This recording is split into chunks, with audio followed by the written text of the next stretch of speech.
Hello and welcome back to the long-awaited return of the Blues Focus podcast.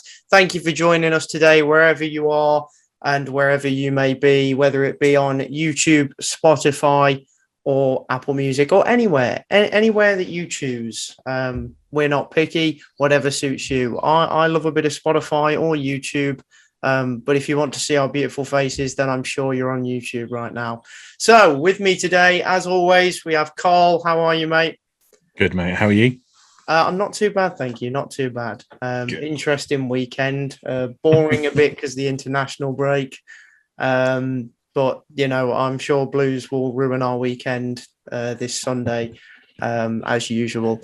And our special guest today, Harlee, Brummie On Tour. How are you, mate? I'm all right, mate. Like you say, international break's finally over. Back to Blues action. It's great. So, yeah, let's get on with it. Lovely stuff. We'll get right into things. Before I carry on, John is just on. John's just doing John things. I'm sure he'll be back soon enough. He's a very busy man, so he'll probably just make guest appearances. So you're going to be stuck with my hosting voice for the time being. I apologise in advance. But yeah, let's get this show on the road. So Swansea. Obviously, Harry, I know you were there because we were there together. And Carl, I believe you were at a Basingstoke game the day of Swansea, or yes, I was. Which one was I at? I can't remember where I was now, but yeah, I was at a Basingstoke game. So for those of you who don't know and don't pay that much attention to my crap on Twitter, which I don't blame you for, I follow. If I'm not at Blues for whatever reason, then I follow my local non-league team, which is Basingstoke Town, as they attempt to get promotion out of the Isthmian South Central Division. And I think we were away, maybe. When did we play Swansea? Crikey. Can't even remember when that was. It feels like forever ago now, doesn't it? It does. The 19th. However, it was a painful weekend for us. Yes. I think we spoke, didn't we, Tom, about your I'm going to call it an epic journey because I think it's the most politest way we can put it. Yeah, probably. But yes, I was at Basingstoke Town. Were we at home or away? We were at home to a team who are bottom or down towards the bottom of the league and lost 3-0. So I thought it was. Yes, Basingstoke Town giving me real Blues vibes that weekend. So I'm kind of used to it, really. At least you didn't miss out, to be fair. I think I'd rather have seen 3 goals than no goals and then not get home until 3:30 in the morning. So yes. True. Yeah. I think you guys got the rough edge of that deal. Exactly. I'm not going to go into that story because you can just go and watch it on Harry's vlog, which will be on a link in the description. So go and enjoy it over there. That's most of the stories down there anyway. If you want it retelling, might retell it in the future if you're lucky. But yeah, so Swansea. Harry, I'll come to you first. What were your thoughts on the first half at Swansea? Obviously, Blues had a couple of chances, didn't they? I think it was Chong, rightly so. Was it Bacuna as well in that first half? Yeah, Bacuna missing the sitter. Yeah, we should have been 1-0 up at the break. I thought Swansea were okay in the first half. But yeah, as a whole, we should have been leading at the break, 100%. Again, it was a good performance. A game that I thought we needed to go there and win realistically as well. Considering they were quite a few points above us in the table and they were only 15th at the time, which looking at it is quite depressing. But yeah, we should have definitely been 1-0 up at the break. 100%, mate. I think that Bacuna chance is obviously the one that stands out the most of the many chances we had that game. Carl, from what you've seen, what were your thoughts on the first half?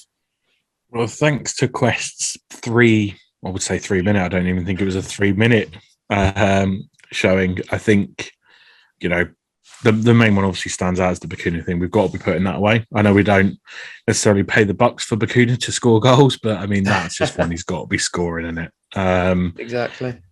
Yeah, and a lot of my kind of feeling on the game is sort of from people on Twitter, from what I've seen in question. I just think that, you know, it's another going to go down as one of those games that we're going to look back on at the end of the season and think we should have got 3 points there, you know. And I guess the positive to take from it is at least we were creating chances, I suppose. But yeah, it's just a frustrating thing that we're not taking those chances when we get them. Or well, sporadically we do, I guess, but we're not taking them when they matter. And in games like that, you need those, that one or two goals really tips the game your way. So. Yeah, I agree. I think we've been missing that most of the season, sadly. Just not quite having the shooting boots on. It makes me miss when we had James Beattie as a coach, because I think over the last 7 or 8 years, that was probably when we had the best of our shooting boots for sure. I don't think we really have any natural sort of finishing coaches, but that Bowyer could strike a ball in his time, so hopefully can teach him a thing or two for next season, because we certainly need to start scoring a few more goals. However, you have to give credit where it is due. With 14 games left to go of the season, we already equaled our goal tally from last season, which I think is a huge improvement in itself. But it still feels like we're frustrated for goals, which is weird. But I think, last season we were immensely poor. And this season we're sort of just below average, I'd say. However, you've got to look, maybe if there weren't points deductions, we could have been in more trouble, but I still think we'd be okay, just about. Obviously, we were missing a few key names, so like Lyle Taylor, maybe he could have added that finishing touch in the second half. But the second half, we probably dominated the game a bit more. What were your thoughts on the second half, Carl? Yeah, again, I can only take it from what I've seen and read, being a few hundred miles away. Again, it just sounded like it was one of those games where we've dominated the ball, we've dominated the chances. I think I saw maybe Swansea have one effort, I think, on the highlights that I've seen. It just comes back to what I said. It comes down to the fact we should be walking away from that game with 3 points, not one. I mean, I guess if you don't win, don't lose. But yeah, it's incredibly frustrating. And you're right. We were missing Taylor. Maybe even Troy coming on and potentially being there to stick one away. Right place, right time.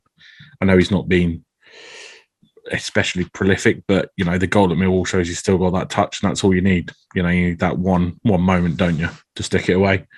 But it seemed from, you think we had them, I think the Middlesbrough game was the Tuesday night before, if memory serves me well. And you look at that game and then you look at the game against Swansea, it's night and day, quite literally, isn't it? Huge improvement, yeah. The fact that they bounce back quickly shows that this team, look, we've known all along they've got it, they can do it. It's just converting the chances and making that solitary point into 3, which I think is obviously the biggest thing that needs work. But I think it's positive that we went into the international break on the back of that result, even though it was a 0-0 draw, rather than a loss, especially after that Middlesbrough game. If that Middlesbrough game had been the last game before the break, it would have been a bit crappy. So at least we had a little bit of positivity heading into the break, I guess. 100%, mate. And I feel like the game sort of reminded me a bit of the Reading away fixture, which is where I believe where you two also properly met. I know you met at Bournemouth, but we chatted away at Reading. I didn't go to that one. I was stuck on a Sainsbury's night shift, sadly, but hey ho, I didn't miss much, clearly. But yeah, no, we did play well, and it sort of reminded me of that game a bit, but we had a bit more defence about us against Swansea, but then I don't think Swansea really turned up. Just before we move on, Harry, what were your thoughts on the second half, mate? Again, I think it's another Lee Bowyer. Why is he not making a substitution in that second half, not bringing Djukovic on to go at it? That game was calling out for Lucas Djukovic. Crosses were being whipped in. Everyone was missing them. And if that gets on Djukovic's head, it's going in all day long. There was a chance that smacked the post or the bar in the second half from Colin. Yeah. Djukovic puts that away every day of the week, from 2 yards out as well, or something like that. And that's the frustrating thing with me with Bowyer at times this season. He hasn't took that risk in games sometimes and gone for it.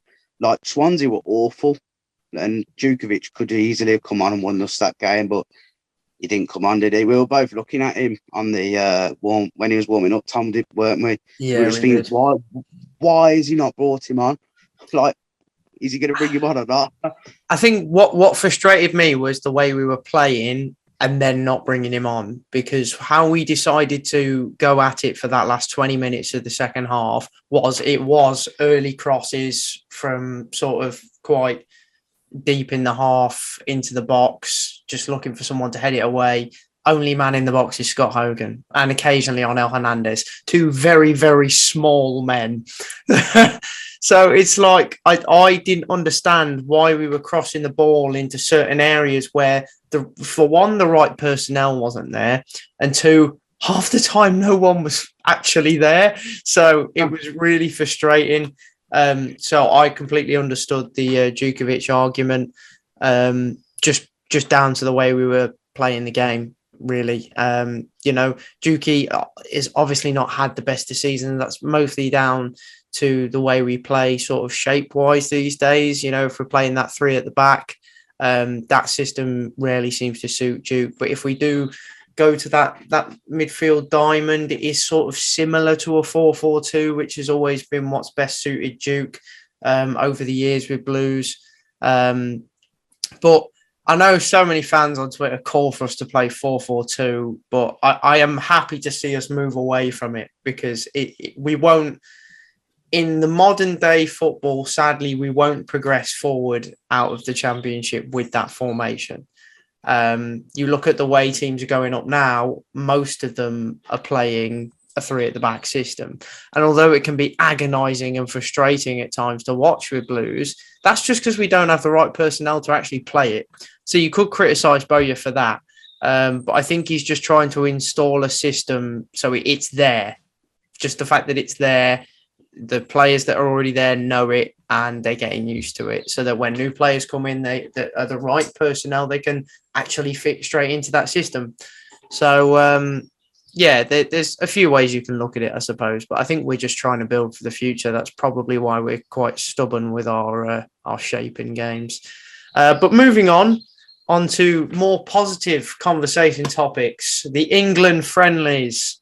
We'll start with the win over Switzerland, the 2-1 win. I say positive, yeah, I actually thought it was a very negative performance myself, but we got it over the line. That's the main thing, and it's only a friendly anyway, so it was experimental squads.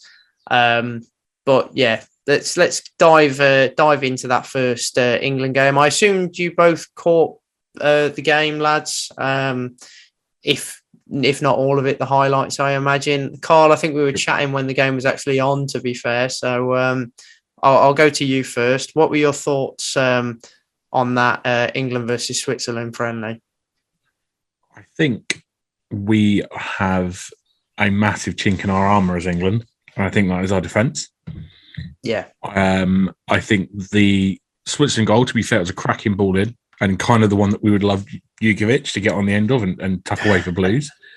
And he has done on many occasions. But I think we need to be, I think the first area that he needs to look at and really work on for Qatar at the end of the year is he's got to get sorted on that back line and play them together constantly.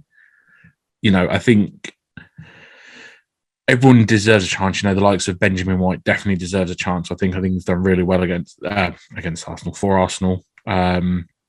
But you've got to play a back line together consistently to get that partnership. And obviously in an England setup, you don't get a lot of time together. You get less time than you would, far less time than you would at club level. So yeah, exactly. I think he has to sort that. I think defensively, we look shaky. And even against the Ivory Coast, although it was a relatively easy game, and I know we'll come on to that, relatively kind of easy one, certainly after Aurier got himself sent off, there were still moments where it was just a bit... So I think that's something that moving forward. But I think in general, I think we've got, we've known for some time we've got some great talent coming through in all areas of the pitch. I think they just need to be utilised correctly. And I know that's, very easy thing to say about football, play by the right people in the right positions. But, this isn't, warming up for a crappy summer competition. This is World Cup year and we've got to get it right. I think we've got to, we're going into it as maybe one of the top 10 favourites. So, you've got to get it right. But I think the performance was okay. I think we always friendlies are always a bit of a different beast for England. I think we always treat them as a bit of a kick around with our mates. And yeah, I mean, I think the most important thing is that the win was secured, but I don't think it was, it's not exactly a performance we're going to be talking about for years to come. I think the main thing was, I think this team have now set a national record, I think, for the most consecutive wins, I think it is, or something like that. So I guess that's probably the biggest thing to take away. The other one, and yes, there is 100% bias in this. If he's not starting Jude Bellingham every single game, the man can get out of the bloody job, if you're asking me personally. But yeah, I think that it's, it was 90 minutes of football. England won. That's, I think other than that, not a lot to say. It's all we can ask for, really, isn't it? At the end of the day, it wasn't pretty, but we got it over the line. Harry, what were your thoughts quickly on that Switzerland game? Well, I actually went. I vlogged it. I forgot. I'll make sure that's in the link down below as well. Yeah, I went. First half, we were awful. Switzerland should have been 2 or 3-0 up at half time. We were poor. I thought Switzerland were really good. Switzerland, to be fair, everyone overlooked them in that friendly. No one realises how good they actually did in the Euros, getting to the quarterfinals and only just losing to Spain. So I even thought before the game they were actually going to beat us 2-1, but then when the players come out, I changed my mind and I thought we'd win 2-1, which is what I predicted on the vlog as well. But yeah, atmosphere was dreadful. I'm not even going to lie, it was poor. I bet it was but it was like being back at St Andrews, really. You know what? Genuinely, I was actually thinking it halfway through the first half. This is like St Andrews. No joke. I think the loudest in the first half, well, even before the first half kicked off, was the national anthem. That's how poor it was. So it's like when we sing "Keep Right On" before the game starts. Yeah, basically. Second half, I thought, yeah, we deserved to win. I think when Declan Rice came on, it changed the game, and he has to start with Jude Bellingham 100% in that midfield. Yeah, 100%. I think Jordan Henderson's a good player, but no, Bellingham and Rice in there for me. One thing I do worry about, though, if Harry Kane gets injured, yeah, that could be a bit of a problem. Tammy Abraham, though, is firing at the moment in Italy, so that is 1+ in that sense. But yeah, a good penalty from Harry Kane to win it. Was it a penalty? People are 50-50 on that. But yeah, Harry Kane slots it away, and it's a win for England at the end of the day. A win's a win. Exactly. I think I've seen softer decisions, so we'll take it and we'll move on. A win's a win. So the Ivory Coast game, let's talk about it. A much more comfortable performance, to say the least. Again, wasn't particularly pretty, but we got the job done. Much more convincing as well. So happy days. Harry, what were your thoughts on the Ivory Coast 3-0 victory for England? I did watch it. I'm not going to lie. Did you not? Have you seen the highlights? No. Well, we played all right. That's all you need. We scored 3 goals. We scored 3 goals, which is an improvement in itself. So, yeah. I'll go straight to you then, Cole. What are your thoughts on the 3-0 Ivory Coast victory? 2 words. And for those Villa fans who said he was never going to be good enough, Jude Bellingham. Thank you. Yeah, I think he sums up the performance. He was, I know. He was the performance. He was the performance. His heat map was ridiculous from that game. He was player of the match. He was sensational.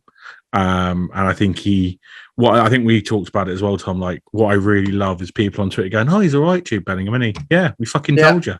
You idiots. Apologies for the foul and abusive language to all you wonderful listeners and watchers. I'm sure they can let us off a few. Yeah, good. But yeah, I think it was a much more, even with the fact it was a second string team effectively from the start. There was no Kane in there. Mind you, actually, I think he might have actually been the only one really missing, I guess, who might not start. I think we were just much more composed. And obviously, once Aurier got himself sent off for opening his mouth a little bit too much at the referee, which was just a silly decision to do, really. It was really coasting, and I think I think it was interesting that Jude played that 10 role. That's not really something we've seen him do a lot at Blues in the first team. And it was just much better and well-rounded, wasn't it? Yeah, exactly. Sorry, my dad's just asking for the car keys. But yeah, I think it was much better performance and much closer to, I think, the England that we quite like seeing and watching. Obviously, the Ivory Coast have got some good players there, but it isn't, with the respect to them, it's not maybe the quality we're going to face if we make it out of the group in Qatar. So, but again, it was another victory, job done. Jude was sensational. And I think, again, coming back to the point that Harry made earlier, I think him and Declan Rice in that middle should be the pairing for England for the next 10 years, if not longer. Yeah, because exactly. they just complement each other so well. I'm not a big fan of Mason Mount, but him in there as well. And I think that is a three that is an enjoyable three to watch, because I think they can just interchange as well if they need to. You know, if Rice goes forward, Jude will drop back and vice versa. Unfortunately, obviously, two goals from Villa players, but you know we'll let that stand because we won 1-0 for England. It's a hard fought 1-0 victory. Yeah. The ball back from Grealish to Sterling for the second goal was bloody good. It was good.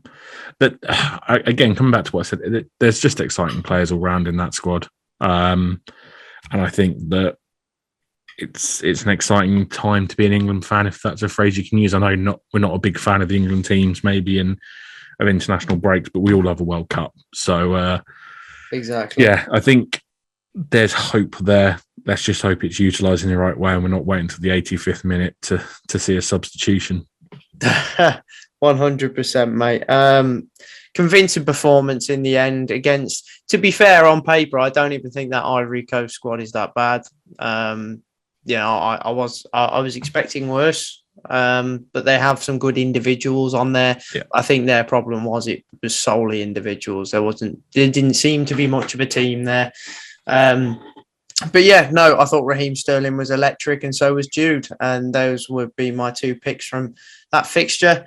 Moving on anyway, before we get back onto blue stuff, let's go into an early World Cup prediction, since we've touched on it a couple of times. How far do you think England are going to get in the World Cup in winter? I know it's obviously very far away, a lot can change in a short space of time, but how are you feeling right now, sort of confidence-wise? Whereabouts would you put England? I'll start with you, Harry. I think a big factor could be how we defend in the World Cup, if I'm being honest. We didn't actually mention it, but we might come on to it about the Harry Maguire boos. If he gets back to the player he was, then he could be a massive asset for us in that World Cup. I'm going to say, I reckon quarterfinals, semi-finals. I don't think we'll get to the final. I listened to Simon Jordan today. We got lucky with the draw we had in the last World Cup to get as far as we did. And like you said, Croatia and Southgate's tactical decisions costed us that game as well, like costed us the Euros in the final as well. So it's going to come as a whole of mix of everything if we're going to progress really far in the World Cup. How we play, Southgate's decision making is going to be all key. But yeah, I'm going to say quarterfinals. Fair play, mate. I'm between final and semi-final. Third place playoff. Yeah, well, there is always that, sadly. But I don't know. It's really tough to say now, but I do think what Simon Jordan said was a fair comment. We should have beaten Croatia. But I think the bigger one really is Italy. I really do still believe we should have beaten Italy in the final. But we just can't seem to get ourselves over in those big moments. I think the Euros has put us in good stead for the World Cup. But I think it's just put more pressure on Southgate that he has to at least make the final of this tournament. Depending on the group we get, if the group is easy, then the pressure is all on 100%. And that is, in fairness, one thing that this England team does seem to deal relatively well with, is pressure against the sides we probably should beat. We do actually seem to get those results over the line, where you could say past England teams seem to make a meal of the fixtures that should be easy. So yeah, we'll see. But for now, I am going to back us to get to the final. Whereabouts are you feeling, Carl? Yeah, I think probably the semis, I reckon. I just think that there are better teams than us in the world right now who will just go to town. Yeah, I agree with what you're saying about the, I think the Euros and the previous experience will serve us well, but I just think that I just don't think we've quite got the tools in the right place. For me personally, I'll obviously always back them when they're playing, but I'm personally not a big fan of Southgate. I'm not sure he's the right manager. But what do I know? This is why I'm a fat bloke sitting on a podcast talking rather than actually managing a football team. I'm just not a fan of him, and I just think I agree exactly with the tactics against Croatia, the tactics against Italy. You could argue we were quite lucky to get past Denmark. At the time I was like, yeah, that's a definite penalty on Sterling. Is it though? Yeah, I think we've had our element of luck, and I think if we get a tricky group or a tricky path, it might be harder, because when you look at Croatia, Italy, the better teams we've come up against, we've struggled in the last couple of years. I know we've had some outstanding performances as well, but yeah, I think the semis is if you want to say an absolute bare minimum, I think it's got to be semi-final regardless. But yeah, I think you're right. I don't think people will be overly happy unless Southgate gets us to the final. But yeah, I think semis is probably going to be it. We could be in for a shocker of a year. We could end up out earlier. One thing's for sure, we'll probably end up with Poland in our group. Let's face it, it's what we do at World Cups is Poland in some form or other. So, they're going to be in our group. But yeah, I think semi-finals will do. Are we going to try and predict who's going to win it? If not England, we're going to push a boat out there. I've got a feeling it'll either be Brazil or France. I think it's probably going to be France. Yeah, I think France realistically the best side on paper, but Brazil are actually looking like a good side this year. They're looking like the Brazil of old. So depends if Neymar has to go to his sister's birthday party, doesn't it? Yep, that's true. Harry, you got yourself a little prediction who you think might win the World Cup? Are Argentina in it? They are, yes. I think Messi will really want to win it. I really do. But I feel like they might get to the final or semi-final, but I don't think they'll win it. I might actually throw Spain in there. I think they are looking good, to be fair. They're getting better. I just wanted to go back to quickly what Carl said, where he wasn't too happy about Southgate and weren't thinking he was like the man for the job. I do agree, but I feel like if we did get someone in, could it actually be worse than what we actually have now? That is the question. That is like the statement I will say. It's a risk take if he was to like end up leaving. For example, he won't, but like if he did, like where could we be without him potentially? Yeah, I think the thing for what Southgate has done well is obviously bring through the talent. He did that in the 21s. And he's doing it now. I just think, I think he's done a good job, but realistically, over the lines. Yeah, exactly. In a Euros final, you've got Roberto Mancini versus Gareth Southgate. Who do you think is going to win that? Exactly. And I think that's the difference. We get to those big games, and in the opposite dugout is probably a world-class manager against our mid-table in the Premier League with Middlesbrough twice and then relegated manager who appeared in a Pizza Hut advert after he missed one of the most important penalties in English walking history. Into a post, wasn't it? Yep. So, there's a few things about Gareth for you right there. But I think what he has installed is a lot of belief into this team. And that's the only thing I'd ever worry about losing is that team morale that seems to be there. Like everyone seems to be really happy on camp. And that's the only thing you don't want to ruin, really. So it's frustrating because I do think we're just lacking that tactical edge when we get right to the top. But no, you never know. I'm not going to judge until we're actually there. So we'll wait and see. Just quickly, actually, before we do move back onto Blues, Harry Maguire boos probably started mostly by Man United fans for how bad he's been this season. That's my only logical thought, because in fairness to him, I don't think he's ever played badly when putting on an England shirt, similar to Pickford in that regard. So myself, I didn't understand the boos, but most of the country, the most supported club in the country is Manchester United. So you got to think the majority of that stadium probably are Man United fans. Or to some degree at least, or just people that don't like Harry Maguire. Why? I don't know. Maybe it was the Greece thing. Maybe they just don't like Man United players. Who knows? Take your pick. Can you guys give me a reason why the people at Wembley wouldn't like Slabhead? I'll start with you, Harry. Why do you think they booed him? Harry, why did they boo Harry?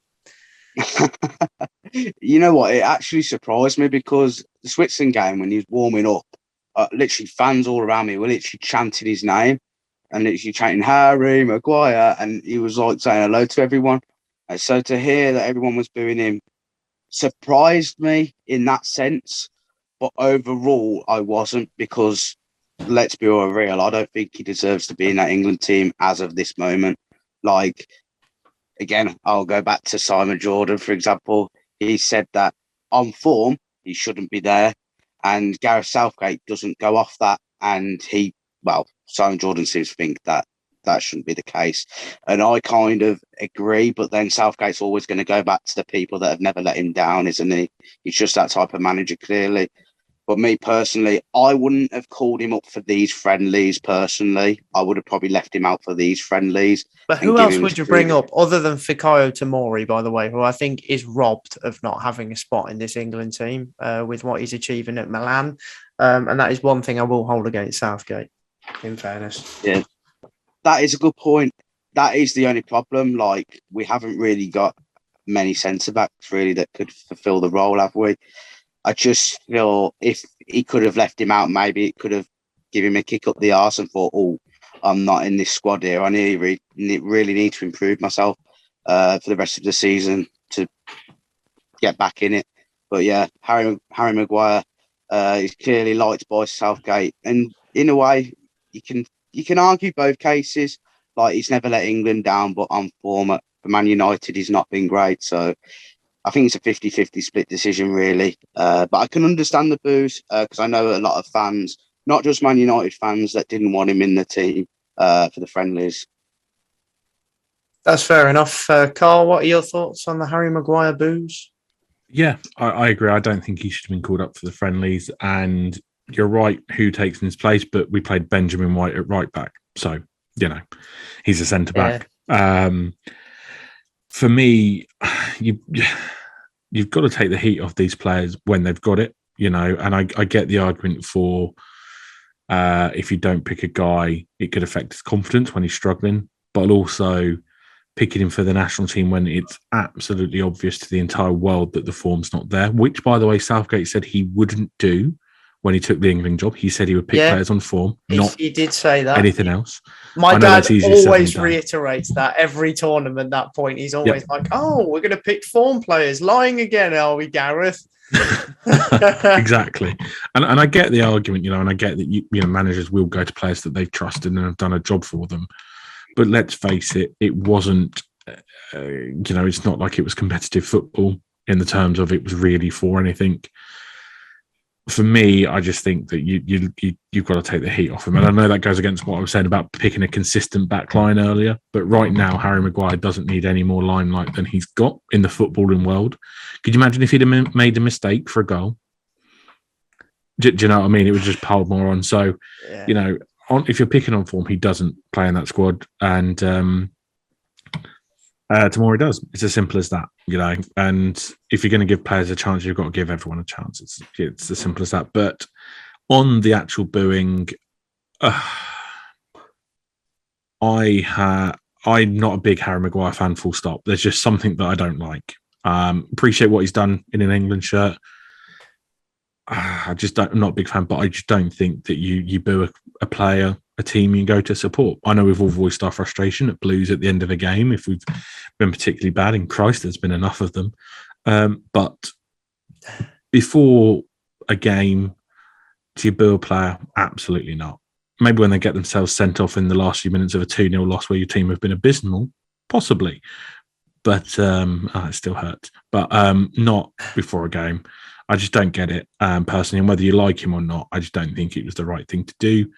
It doesn't mean that I like him anymore, but you've got to, and we say this time and time again, you have to back the boys or girls who step over that white line, regardless of your personal opinions of them, because at the end of the day, they're playing for, ideally they're playing for the badge. We all know it's the paycheck, but, it's the badge and you've got to back them to the end.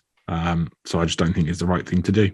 And I think what I really enjoy, and it comes back to what we were saying about the feeling around the squad, is that all the players that have come out and backed him since, not so much Southgate, because Southgate will always do that, but players like Jordan Henderson, who are a real voice for the team. So, like I said, not his biggest fan, but booing was wrong in my opinion. Certainly as he hadn't messed up at that point. 100%. He had 90 minutes to do that. I think even, in hindsight, that's a Liverpool player backing a Man United player as well, in a sense. So it just shows how close that England team really is, sort of knit-wise. Very, very close group. And I imagine Maguire and Henderson are sort of part of the leadership circle in that England squad as well. So, but no, booing was wrong. But I also think there are players in that squad who shouldn't be there. And Tomori being one of the best central defenders in Italy right now, if not the best, which is, a big statement. I think he should be picked, and I think it's very unfair that he's not. And I was very happy for Mark Gahey. I actually thought he performed really well in the first friendly. I haven't actually. I was more impressed with Ben White at right back than I was with Ben White at centre back, which is a tad of a concern, but also not so awful, I guess. But when Trent and Trippier are back for the actual tournament itself, we're not going to be talking about Ben White at right back anymore, hopefully. No, we're going to be talking about Trippier at left back. Yep, probably again. But, we'll see. We'll see. Moving on, back to Blues. Let's get into it. I suppose central defenders who fans personally don't like is a bit of a topic at the moment, particularly for Blues. Harlee Dean, I think it's quite a 50-50 sort of split, I suppose, opinion in the fan base, maybe 60-40. But obviously the article came out in the Birmingham Mail the other day, him talking about his Blues exit. Obviously, he's not completely gone yet, but it's looking more likely, and he doesn't believe there is a place for him at Blues anymore, which I think he's right in thinking, to be honest. But he's blamed it on people on the outside rather than people on the inside. So long story short, he's blamed it on us. The reason why he's no longer at the club. And maybe I can understand a part of that, but also mostly I don't, because I think Harlee Dean has spent too long avoiding blame. Yes, he won Player of the Season the season before. Did I vote for him to be Player of the Season? No. I actually voted his defensive partner, Mark Roberts, who I thought had been most improved. Harlee Dean did have a good season, though. I'll give him that. But it was a very poor season overall for Blues, where our defence was probably the only thing we could actually talk about, because we got quite a few clean sheets, particularly the first half of the season. But yeah, I'm personally not a big fan of his comments, especially when you cast your mind back to things he said about the fans, even after he scored. And I think we all know what he said to the Tilton that one time. I don't have a grudge against the bloke. There are moments at Blues that I've really loved Harlee Dean. I think he's got a great chant as well at Blues. I can't listen to September in the same way ever again now, because he's gone. But there were a few ups, but I think there were just too many downs in the end, and he needs to accept at least some responsibility for that, to a degree. particularly this season. And I think we just needed a change in leadership, and that's always a very difficult transition to have at any football club. There's no easy way of doing it. And it's a hard thing to have to force anybody out of a squad, but I think it had to be done for the sake of Blues. And obviously, I think people behind the scenes at Blues clearly thought the same thing. Carl, I'll come to you first. What were your thoughts on the article? First thoughts were you can go get, and that was it really. It's a tough one, isn't it, Harlee? I mean, you know, he has given us some great moments. The goal against Fulham on the final game of the season, a couple of his other goals he scored, the shrug celebration, coming out and speaking out kind of after Karanka had gone, I guess, you know, really said it all. I just think that he is too much, for me personally. I agree with what you're saying. I think he has to take some portion of the blame. You know, and think back to Coatgate as well with Instagram, with all his coats he was offering out and all sorts. You know, he's not maybe done it the best way, but I can't also imagine what it's like trying to do your job and you're getting told you're shit at your job by 20,000 people at least week in, week out. I think it was just the right time for him to go. I think that he was maybe a disruptive influence in the dressing room, and I think we all have that impression, regardless of your thoughts on Harlee Dean. We know that there is obviously an issue there somewhere in the dressing room, and I just don't think that he was the right captain to lead the club forward regardless. And I think that what normally when you come to have to strip a player of the captaincy, it's soon followed by an exit, and I just think it's just that natural parting, you know, for Blues and him. He's obviously trying to, I don't know, get his opinion across and trying to point out that, you know, he would love to come back, but he doesn't see a way back or whatever. But I don't think that the majority of Blues fans would necessarily want him back. I mean, I think he's been out for 9 weeks injured anyway, so it's not like he's been playing a load of football at Sheffield Wednesday. So, yeah, I just think it was great while it lasted. You gave us some iconic shithouse moments, but, you know, thanks, Harlee. Move on in the summer, and let's get Nico Gordon on a freaking 12-year contract or something ridiculous like that. Because I think that's what you've got to do, you know. And I think I personally felt more assured with Nico Gordon in the back line than I did with Harlee, and I think that speaks volumes. So, yeah, he was out of the squad for a reason. I don't think that's all just make believe. I don't think Lee Bowyer goes on Twitter and goes, "Fan base aren't a fan of Harlee, let's drop him." I don't think that's how it works. Maybe Dong when he used to be there, but certainly not with Lee Bowyer. And yeah, I think it's just a bit of a last minute lash out at fans rather than anything else. But yeah, thanks, Harlee. Ta-ra. Make sure we get some money for you, and good luck in your future endeavours at, I don't know, Shrewsbury or wherever you're going to be playing next season. Well, Wednesday fans seem to like him, so I imagine he'll probably end up back there. Depends if they get promoted or not, and how much of a part he actually plays in it. Because I know he returned to action at the weekend and seemed to do all right. Apparently, I have a couple of Wednesday mates, and they only have nice things to say so far. But I give it time. Yeah, I think Blues fans probably felt the same way when Harlee Dean first arrived as well. You know, that tends to be the case with a lot of new signings, that you'll like them at first, and then over time, especially when they're handed more responsibility, it can go south. So yeah, but no, I love Nico Gordon. I think he's been a perfect replacement so far. So I'm not missing Harlee that much personally. But yeah, that's my personal opinion. Harry, what's your opinion on Harlee Dean? I actually feel quite sorry for him. If I'm honest, like I get like he's given abuse to fans a little bit in the past, but the abuse that he suffered, even when Carl mentioned giving them coats away, like he was doing that for a good cause. Like it wasn't anything to do with being like an arsehole towards the club or anything. I do think he could have hid the badge though. I mean, if I was him, I would have thought, okay, knowing Blues fans, they'll probably react to the badge. Like that's just me thinking ahead, but I don't know whether Harlee Dean would do that. Evidently not. True. Me personally, from what I've seen of Harlee Dean, what I've heard of him, I actually think as a gentleman in like outside of football, he seems like a very nice guy. I mean, he came in for the Coventry game, didn't he? And he actually did all right, and then he was frozen back out again. Like, I think I had this conversation with you a couple of months ago, Tom, or 3 or 4 months ago about him. And we suggested maybe he shouldn't have been dropped, but he should have been just stripped of the captaincy. And I probably think that was probably fair. I think that was fair to begin with, and they probably should have done that and still played him and then see how he was. And then if he was no better, then maybe drop him after that. But it wasn't to be. And yeah, the only way he stays in the summer is if Lee Bowyer wasn't in charge. And of course, that isn't going to be the case. So yeah, it looks like he'll be gone in the summer.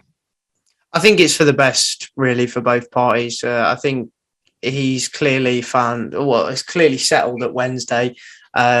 So, you know, I wish him all the best. And I have heard very nice things about the bloke off the pitch. Just unfortunately, he's had those moments on the pitch that people don't forget.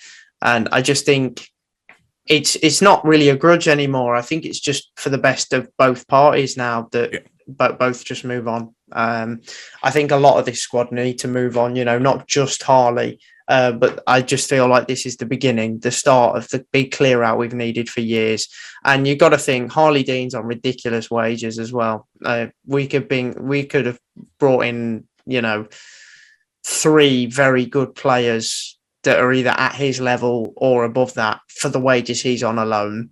So you've got to look at it in a sense of it's clearing up space, and I think there will be a lot of players that we'll see go to also make more room on that wage bill because Dong offered ridiculous contracts.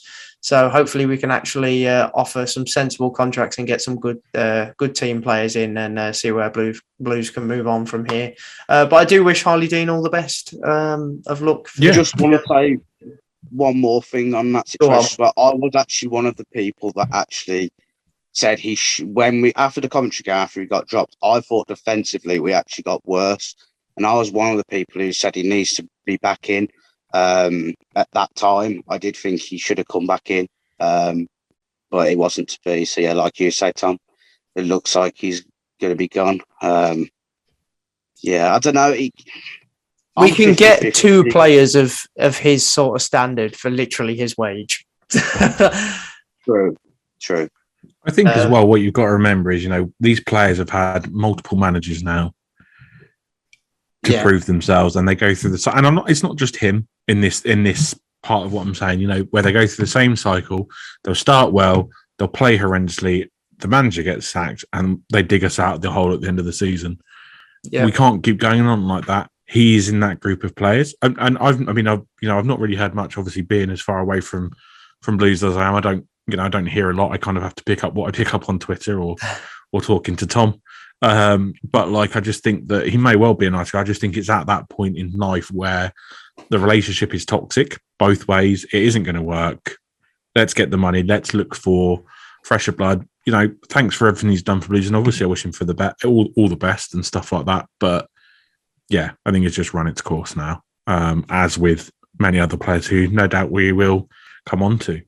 Yeah, exactly. And at the end of the day, I think the reason why it's fallen, sort of the responsibility of all this has fallen on his shoulders the most is because he's the captain.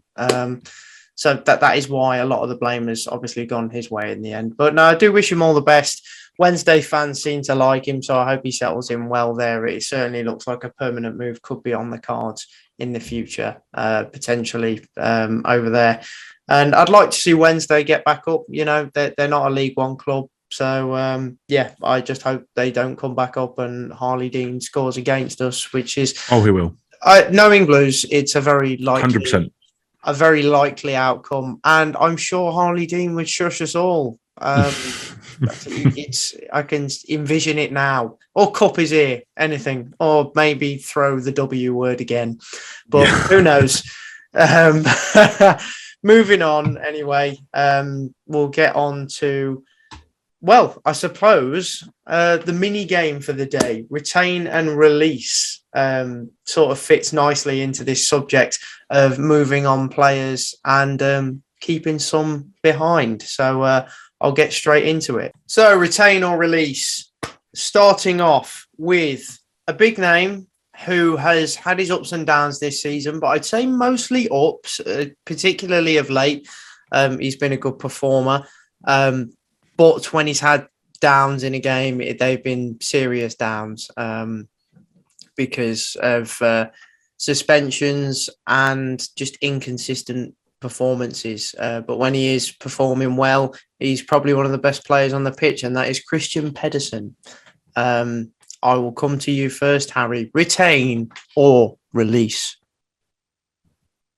You know what?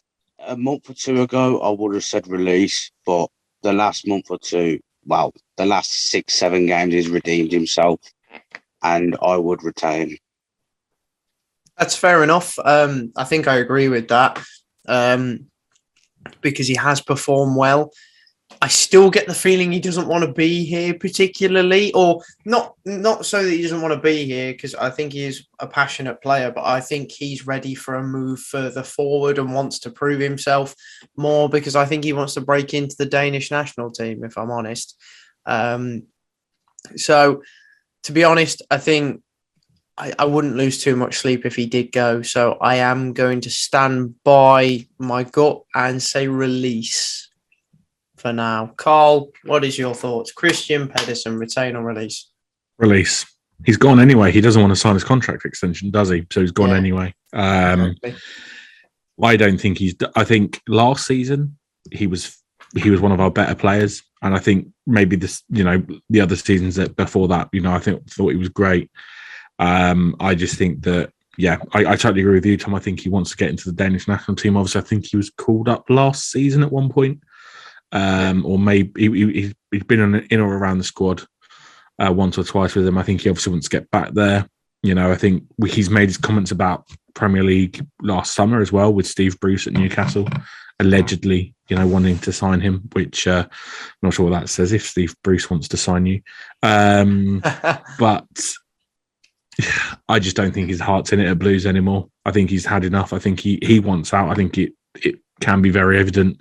No more evident than when he passed the ball to the Plymouth player that was on the floor in the FA Cup. So, I think for me, he doesn't. I think Gardner basically confirmed it in that Q&A that him and Bella are both not signing contracts. So I think, really, even if he was, I wouldn't want him to stay. I think similar with Harlee. He's been great for us for the last couple of years, but I think now it's his time to move on. But for him and for us, really, again, I think we can get 2 or 3 decent players in for similar money. 100%. I just don't think he's good enough for the Premier League. I really don't. I don't think he's good enough for the Prem, to be fair. I agree. But delusions of grandeur and all that. That is true. Well, some players do end up moving on and somehow become absolute superstars from out of nowhere. So it's not impossible, but I just highly doubt it. But I wish him all the best of luck as well if he does go, because I'll always appreciate the goal against Villa. And I'm pretty sure he scored a winner at home against Luton once, or the first goal in the game anyway. I think it was the first goal. And his header against Brentford. That was and that goal. What a goal that 18-yard header. Wow. That will live long in the memory. Obviously, you've just mentioned him, Jeremy Bella. It's a shame because I really like him as a character. I think he's great. Always seems to have a smile on his face, and I imagine he's a good one to have around the squad, sort of morale-wise. I loved him when he first joined Blues. His instant impact was great. I'll never forget that free kick at Reading away. I was on the front row for that. It was excellent. I remember when he first joined and he said joining Blues was like a match made in heaven. So poor guy. I've always had a soft spot for Jeremy Bella. But thinking about the long term and the way Lee Bowyer wants to play, Jeremy Bella just doesn't fit into any of the systems that Bowyer actually plays. Obviously, we sort of made him a makeshift left wing back, but at the end of the day, that's not Jeremy Bella, really, is it? He is an out-and-out winger. Likes to take on players, get crosses in the box, and score the occasional goal. So, I wouldn't rule out him completely not signing a new deal. I feel like he's more likely to sign a new deal than Pedersen is. But for now, I am going to say release just because he doesn't fit the system, and you don't want to waste wages on players because you love them, not for sentimental reasons rather than releasing them for the right reasons just because they don't fit the system. So, for me, I'm going to say release. Carl, what are your thoughts on Jeremy Bella? Yeah, I mean, you've literally summed it up pretty nicely with a lovely little bow there. I think he can be exciting. I think he's too inconsistent at times going forward. But then he's the type of player you want whipping balls in for Duke. And if Duke's not playing, then I think we lose that element to him. I think he's lost a bit of pace as well. I mean, obviously, we all do as we get old. I mean, I'm a fat guy here on a podcast talking about a professional athlete losing pace. So, but yeah, I think it's clear he isn't going to fit into a system that Bowyer is looking at. It's obvious Bowyer wants to play with three at the back, or the 3-4-3, or the diamond, or however we want to sort of those three systems. It does pain me. I've got a lot of love for Bella. Again, that free kick against Reading is clearly the standout moment. I think I was probably about 6 or 7 rows higher than you, Tom, for that one. Yeah. And it was just, I think it's one of the few times I've seen a Blues player score a direct free kick. So, it was great. But I would have to agree with you. And I would say release. But with the little asterisk of if he does happen to sign a 1-year extension, then it wouldn't necessarily disappoint me too much. I completely agree. I second that 100%. I'd be happy if he stayed, but it's probably realistically for the best in the long term that he moves on. And that loss of pace is a weird one because it clearly has happened. He's not as quick as he once was, not as energetic either. But he has picked up a couple of injuries in his time at Blues. And that has probably taken a toll, I imagine, because we didn't exactly pick him up at a young age. So, like you say, if he does leave, then I wish him all the best. I think he's an amazing character, and that Reading free kick will live long in the memory. An absolutely awesome free kick. You couldn't strike it much better than that. And I always really liked his header against Leeds at home as well. I thought it was a nice goal. Yes. And, the winner against Derby at home as well. That was a lovely goal.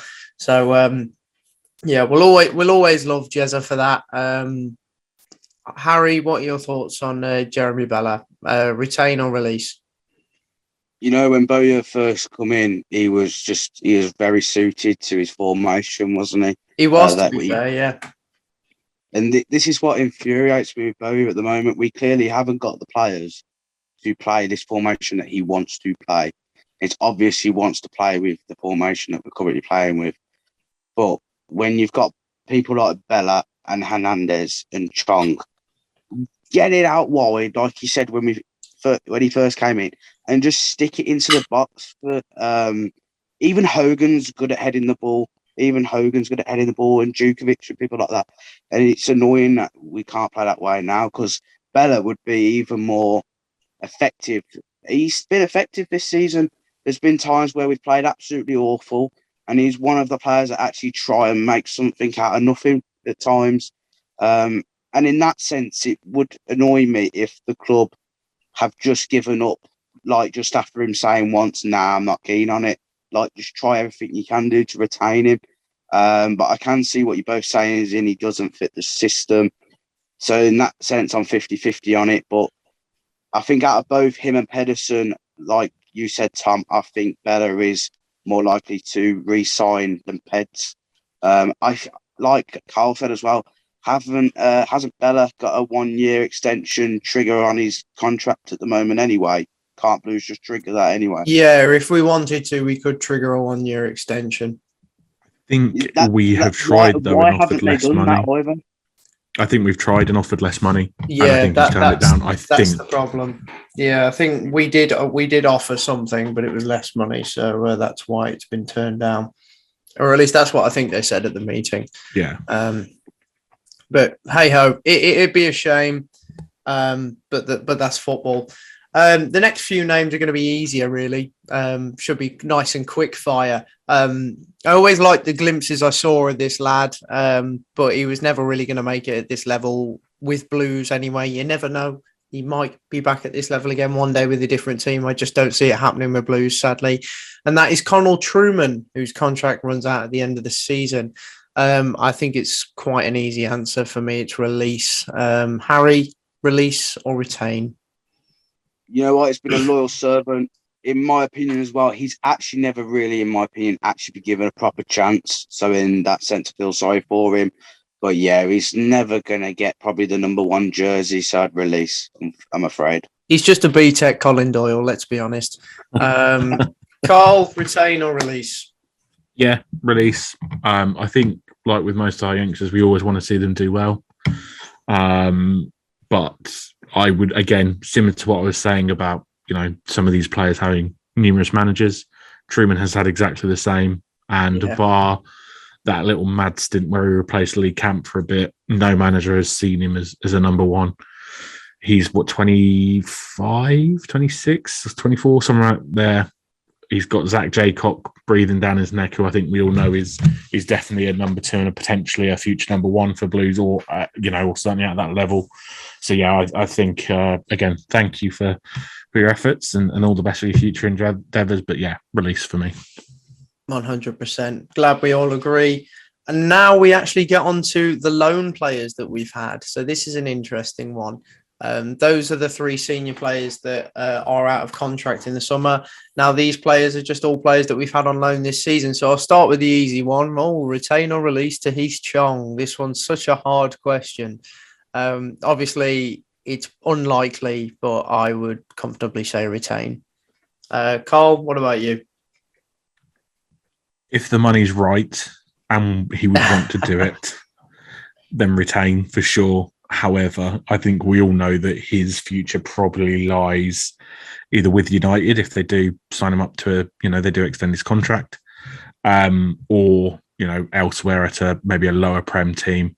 But yeah, I mean, I think we can all agree he's a player that we'd all love, and I think he loves the club. That's the impression you get. And it's not often that you get players, and I'm going to go slightly off piste here with it, but it's not often you get players who you feel genuinely love the club when they come on loan. But I get the feeling that most of the players we've had in on loan this season do love the club genuinely. And I know some of them are desperate for a contract for next season or whatever, but they are, they do seem to really enjoy it. And I think he's definitely one we'd love to retain. But I think we're probably going to be priced out of that, if I'm honest. Yeah, I think that's the most likely scenario, but I won't lose hope. I will keep my fingers crossed. Harry, retain or release Tahith Chong? There is 3 reasons why we now have a better chance of retaining him than he did before his injury. 1, he got injured, so he's been out for most of the season. 2, Anthony Elanga at Manchester United. And 3, our relationship with Manchester United. If Anthony Elanga hasn't had the form he has this season for Manchester United, I think Chong could be more in the mix next season for them. But now Anthony Elanga has come through and the way he's played this season, I actually think that means Chong will get loaned out again next season. I know his contract is running out in the summer, but there has been rumours that it will be triggered a 1-year extension and he will be loaned out. The fact that he has been injured for most of the season makes me think Man United might think, let's loan him back to Birmingham. He's been injured for most of the season and give him a full season and again at Birmingham and then go over the situation come the end of next season. So I think we've actually got a better chance of retaining him than we did, say, obviously before Anthony Elanga come through into the Man United first team. Indeed. That's a good point. I didn't think about Elanga, actually. That's a great shout. He's been a revelation, I think, for United these last, one of the few bright sparks. So, yeah, that's a really great point, actually.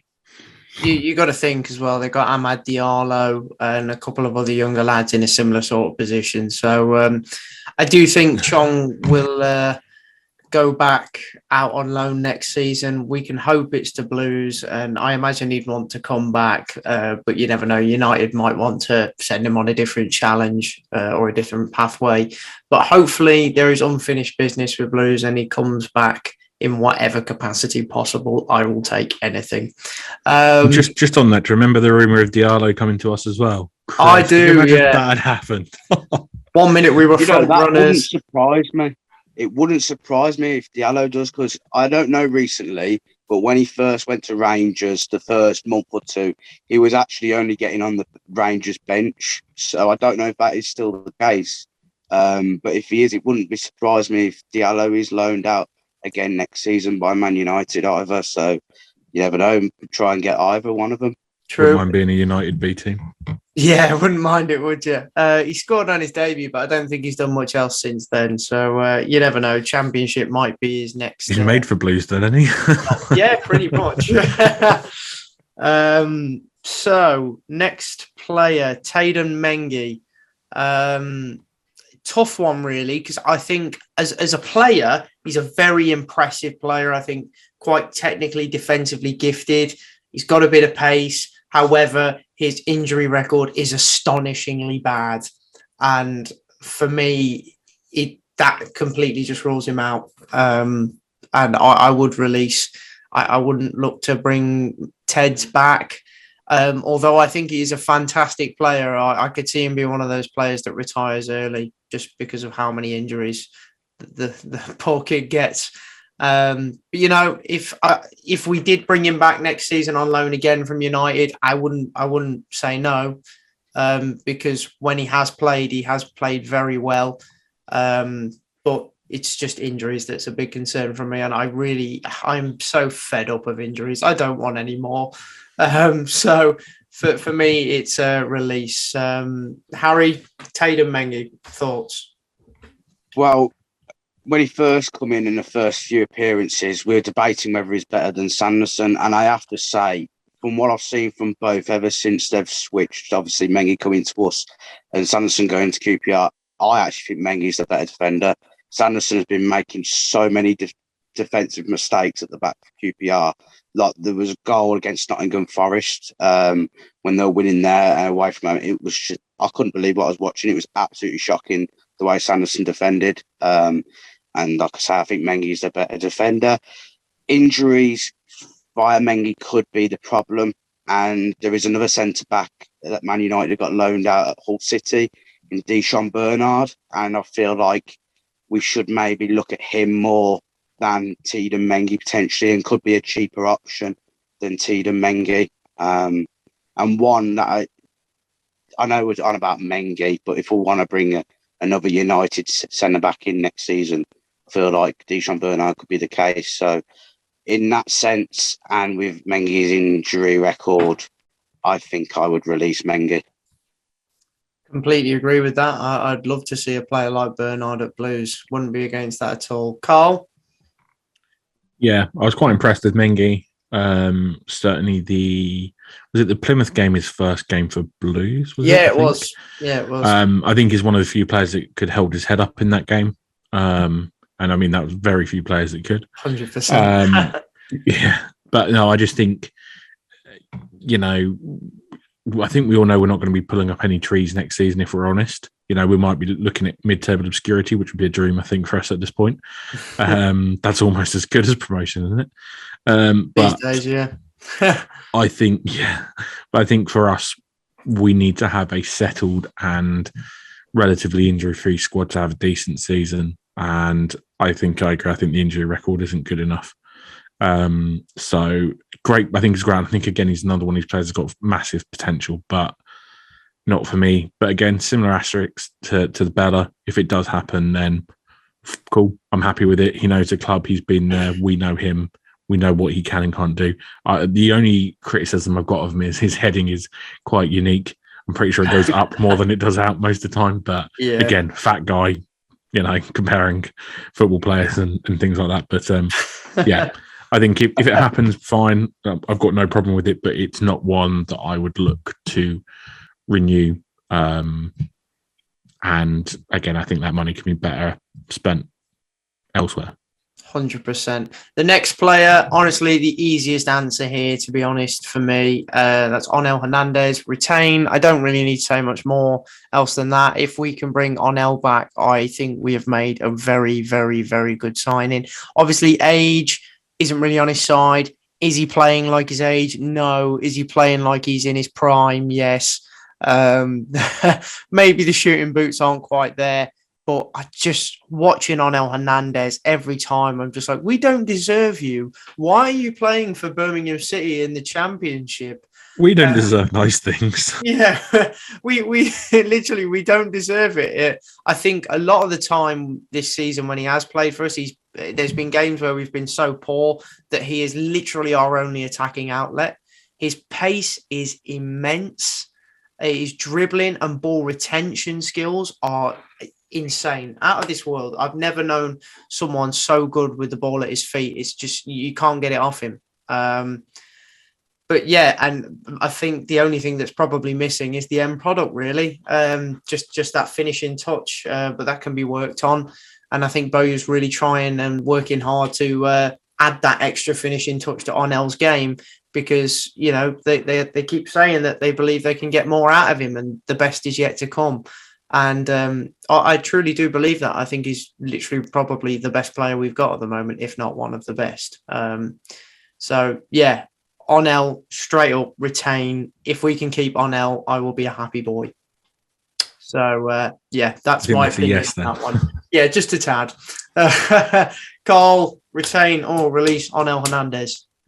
I think we should release him and maybe keep Bella. And that's where we end it. You've always been serious then. And I was like, oh yeah, joke. Your face just dropped. Had to get yourself unfriended in 30 seconds. Say don't retain Onel Hernandez, which isn't a sentence I ever thought I would say, but there you go. Yeah, I mean, it's a no-brainer, isn't it? You know, I think he has cut at times a frustrated figure, but I think that's not on him. That's on the way the team have played, and the game plan all set up. But yeah, I think he has. Do you remember when Montero? Not that I'm comparing the two. Don't worry. But do you remember when Montero came on for that 10-minute spell? I can't remember who it was against, and he looked incredible, and we were like, "Oh my god, what the hell?" And then he started the next game, got injured, and we never saw him again. But thankfully he did, because then Jude came on and scored the winner. But anyway, Onel, I've got that same feeling about Onel, but I see it every single time I watch him play. Every time he gets the ball on the fit, and it's not just that; it's the excitement that goes around the crowd the minute he's on the ball. And we know that the atmosphere at St Andrews is pretty dead, but there is that little buzz as soon as he gets the ball. Everyone's like, "Oh, something could happen here. We've got a chance." So yeah, it's a no-brainer. I think the end product, and he's just got to be quicker with his decision making as well. Either shoot or pass. You know, make that decision quicker. Yeah. I think sometimes he took a bit of time with it, but yeah, it isn't even a question. I'd still a kid need to keep him, to be fair, if we have to. I agree, mate. I agree. Harry, your thoughts? You know what? It's a shame he's not like 25, 26, because honestly, he's probably the best player at Blues right now. Yeah, he makes things happen out of nothing. If it wasn't for him, I don't think a lot of people actually realise that we probably wouldn't create 80% of the chances we create without Onel Hernandez. He's that good. And like, there's been games like away at Bournemouth, we wouldn't have even been talking about potentially getting back to 2-2 when we got back to 2-1 after him and Bella made that happen. Obviously, mainly Hernandez. And that substitution of Bowyer was great that day. It wasn't to be, we didn't win the game, but like I say, we wouldn't have even been talking about potentially getting a draw from there around the 70th minute when we equalised. Well, not equalised, when we scored the goal back. I'm getting too excited there. But yeah, he's great. He really is. I think out of all of the lone players, he's the most important to get back, because we'll come on to him in a minute. Of course, Tom, you'll vote him down, and you know who I'm on about straight away when I say that. The man himself, Mr. Lyle. He's next on the list. Yeah. However, without Hernandez, we won't be creating the chances. So he is the most important. and Carl mentioned, or you mentioned Tom, I can't remember, but I think you both mentioned it, to be fair. Like, he's not afraid to take on players. When Magoma was very, very good for Blues, and when he was never used to be scared of taking on players, it reminds me a little bit of Jax Magoma like that, but 100 times better than Magoma. And Not yeah, hard. he has to be. I'm joking. 17-18 Magoma was unstoppable. We'll carry on. Yeah, Hernandez has to be retained. However, I actually think if Norwich come down, it will be tough. And I know Norwich fans really want him back there. There was loads of tweets today about him scoring. I think it was a great goal away at Middlesbrough for Norwich. And all the Norwich fans were just saying, we want him back. It's been the worst decision all this season, loaning him out. So, yeah. But for me, retained. 100%. Well, it does sound like the Norwich are actually, the club themselves are open to selling Onel, which would be great if we could bring him back, but we'll see. I'll try and wrap up quickly on the next few. Lyle Taylor, great character, good finisher, retained for me. Carl. Yeah. I think my only concern is because I think he is definitely out of contract, isn't he? I think this year, if I remember rightly, my concern is he playing for a contract? If he's not, and he can carry that performance through, I know he's got the history with Bowyer, so that's, I'm all right with that then, 100%. We love shit houses at Blues. He's a shit house. And I think you couldn't have wished for a better player to score in the sixth minute at Derby, let's be honest. But yeah, I think from what we've seen, he has, we've missed him when he's not played. And it's not often you can say that about Blues attackers over the last couple of years, maybe. So with the exception of probably Che and Duke when Duke was on fire. So yeah, I think absolutely. It's a no-brainer for me. Whether we keep Hernandez or not, I think he is going to be the one to, provide that finishing touch. And he's proved that with some of the goals he scored. He knows where the back of the net is. And ultimately, that's the main thing. We need that clinical finish. And he's the one to provide it. So, yeah, retain. 100%. Harry, I know your answer already, but go on. Well, it's yes. However, there is something about this that might prevent it from happening, is what Craig Gardner wants to do. With having obviously younger players and stuff. However, we can make an exception for Lyle Taylor as long as I think he needs to prove himself for the rest of the season now. If he does, I think Craig will go with it and he'll be like, yeah, okay, that's an exception. We can have Lyle Taylor. But I think him, especially Lyle Taylor, to the end of the season, it's massive for him. That's just my opinion. I think he's got what he's done already, he needs to do that for the rest of the season now with the games remaining. But he's been excellent. And I forgot to mention it earlier. We actually missed him at Swansea, and you could see how big of a miss he was away at Swansea. Yeah, I can't believe I forgot to mention that earlier, to be fair. But yeah, unbelievable player. I was a little bit. I weren't expecting him to be this good as what he has been. I'm not going to lie, but clearly he wasn't given the chance at Forest to show that as much as we have given him. So yeah, 100% retain, mate. Lovely stuff. Because we've not got a mass amount of time left to go, I'll try and wrap up on these ones quickly. Taylor, Richards, and Castillo are both releases for me. What about you, Carl? Yeah, get on. Lovely stuff. Harry, Taylor, Richards, and Juan Castillo. Castillo, yes. Taylor Richards, I don't think he's been given enough of a chance for me to answer that question. Oh, okay. Thank God. I thought you were saying fucking retain Castillo. No. when you said yes, I was like, come again? No, get rid of Castillo. Mate, he don't even get in the starting lineup at Charlton. He could go back to Chelsea under 23s. But yeah, Taylor Richards, mate, yeah. I don't think he's actually been given a proper chance at the moment. I think that's a fair comment. I actually think if we can't get Chong, we can't get Onel Hernandez back next season, I actually think he could actually be the easiest of all of the loan players potentially, as well as Darl Taylor, to actually get back. Maybe not permanently, but maybe on loan again, potentially, maybe. Because I don't think he gets in that Brighton team. So long as he doesn't get injured on his medical, I don't mind. But yeah, no. Pardon? With that, I'm actually going to say retain him. That's fair. That's fair. I would like to see a bit more of him before the end of the season because I don't think we've seen enough. These next two, for me, one of them is 100% a no-brainer, but the other one I would give the benefit of the doubt because I thought he gave his all in a blue shirt, and that is Dion Sanderson and Matthias Sarkic. Sarkic, for me, is 100% retain. If we could bring him back, that would be amazing. Dion Sanderson, although he's had a really rough spell at QPR, I actually thought he was quite consistent for Blues and offered something different.